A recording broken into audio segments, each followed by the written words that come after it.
Jumpa kembali dalam SLM 125 menit. Kita akan kembali belajar dari kitab Rut, pasal yang keempat, pasal terakhir ya.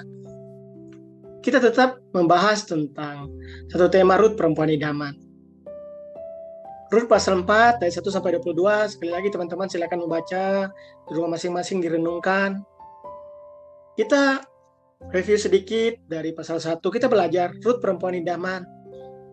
Dia pribadi yang setia dan berkomitmen. Pasal 2 kita belajar Rut, pribadi yang sopan dan rajin. Pasal 3 kita belajar Rut, pribadi yang taat, dan Rut pribadi yang dikenal baik. Dia perempuan baik-baik. Dan di pasal yang keempat, pasal terakhir, kita akan belajar bersama-sama Rut, perempuan idaman. Yang pertama kita belajar Rut, pribadi yang membawa berkat. Ayat 11 dikatakan, dan seluruh orang banyak yang hadir di pintu gerbang dan para tua-tua berkata, kamilah menjadi saksi. Tuhan kiranya membuat perempuan yang akan masuk ke rumahmu itu sama seperti Rahel dan Lea, yang keduanya telah membangunkan umat Israel. Biarlah engkau menjadi makmur di Efrata, dan biarlah namamu termasyhur di Bethlehem. Ini kata-kata orang-orang yang hadir di situ kepada Boas ketika dia berkomitmen menjadi penebus bagi Rut. Terlebih dia berkomitmen untuk mengambil Rut sebagai istrinya. Kitab Rut temanya tentang penebusan. Ini syarat sekali tentang gambaran penebusan sejati dalam diri Yesus Kristus Sang Juru Selamat. Dan kalau kita belajar bahwa yang pertama ini Rut, pribadi yang membawa berkat. Artinya apa? Kenapa Rahel dan Lea disebutkan? Kalau kita ingat, Rahel dan Lea merupakan istri dari Yakub. Teman-teman bisa melihat di sana, Rahel dan Lea lah yang akhirnya melahirkan 12 suku Israel, karena ada gundik ya, ada Bilha, ada Silpa. Karena dua istrinya yang sah yaitu Rahel dan Lea, lalu gundiknya Bilha, Silpa, itu istri siri istilahnya dari Yakub sendiri. Nah, Rut di bagian pasal 4, orang-orang berkata kepada Boas, Tuhan kiranya membuat perempuan yang akan masuk ke rumahmu itu sama seperti Rahel dan Lea. Siapa perempuan ini? Rut. Rut pribadi yang membawa berkat. Tidak hanya bagi Boas dan keluarga, bagi seluruh Efrata. Dikatakan, biarlah engkau menjadi makmur di Efrata, dan biarlah namamu termasyhur di Bethlehem. Bukankah ini berita bahagia? Bukan malah sebaliknya. Ketika Rut menjadi istri Boas, lalu keluarga hancur, berantakan, tidak jelas, bertengkar, menjadi bencana malapetaka untuk rakyat daerah Efrata dan Bethlehem. Bukan itu. Tapi perempuan ini malah dikatakan Tuhan kiranya membuat, perhatikan T-nya huruf besar Tuhannya ya. Tulisannya huruf besar semua. Ini Yahweh. Tuhan yang tidak pernah bisa disebutkan sembarangan di Israel. Tuhan yang kudus. Yahweh yang tidak disebutkan itu. Kiranya membuat perempuan, siapa ini? Rut. Dan nama Boas menjadi besar, makmur di Efrata, termasyhur di Bethlehem. Ini sangat luar biasa. Melewati pribadi Rut, perempuan idaman, pribadi yang membawa berkat. Yang kedua kita belajar, Rut adalah nenek moyang Sang Juru Selamat. Ini berita baik, berita luar biasa, berita gembira.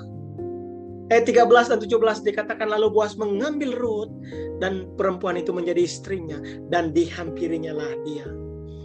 Maka atas karunia Tuhan, huruf besar lagi ini Yahweh Allah Israel, perempuan itu mengandung lalu melahirkan seorang anak laki-laki. Ayat 17, dan tetangga-tetangga perempuan memberi nama kepada anak itu, katanya, pada Naomi telah lahir seorang anak laki-laki. Lalu mereka menyebutkan namanya Obed. Dialah ayah Isai, ayah Daud.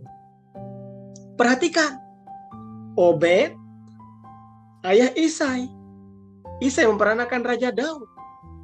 Nah, berarti Obed anak dari Boas. Boas memperanakan Isai, ayah dari Raja Daud. Kita bisa melihat di sini susunannya.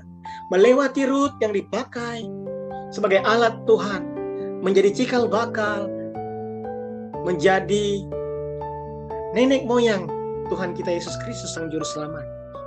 Dan kita melihat di Matius pasal 1 ayat 1 dan 5, inilah silsilah Yesus Kristus, anak Daud, anak Abraham. Salmon memperanakan Boas dari Rahab, Boas memperanakan Obed, Boas memperanakan Obed dari Rut. Perhatikan, disebutkan lagi nama Rut. Obed memperanakan Isai, Isai memperanakan Raja Daud, dan seterusnya sampai Yesus Kristus. Ini berita yang luar biasa. Kita belajar hari ini, saudaraku, dari kitab Rut. Sudah 4 pasal kita renungkan bersama-sama dalam satu doa kita berturut-turut. Sungguh luar biasa. Saya diberkati sekali ketika merenungkan, membaca satu dari Rut ini. Setiap saya membaca 4 pasal dari kitab Rut, saya sangat diberkati dan saya belajar tentang Rut, perempuan idaman ini. Pasal 1, sekali lagi saya mereview. Rut dikenal karena dia perempuan yang setia.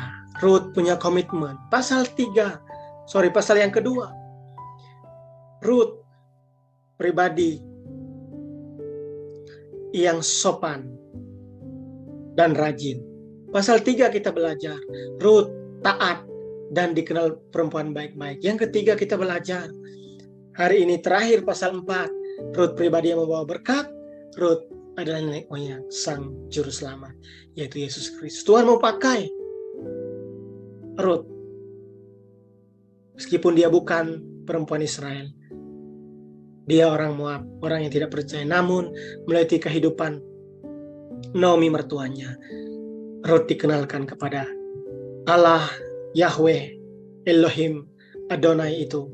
Dan kita melihat sekarang Matius 1 ayat 1 dan 5, Juru Selamat kita lahir dari Rut. Dan secara jasmani, Rut adalah nenek moyang dari Juru Selamat Tuhan kita Yesus Kristus, penebus kita.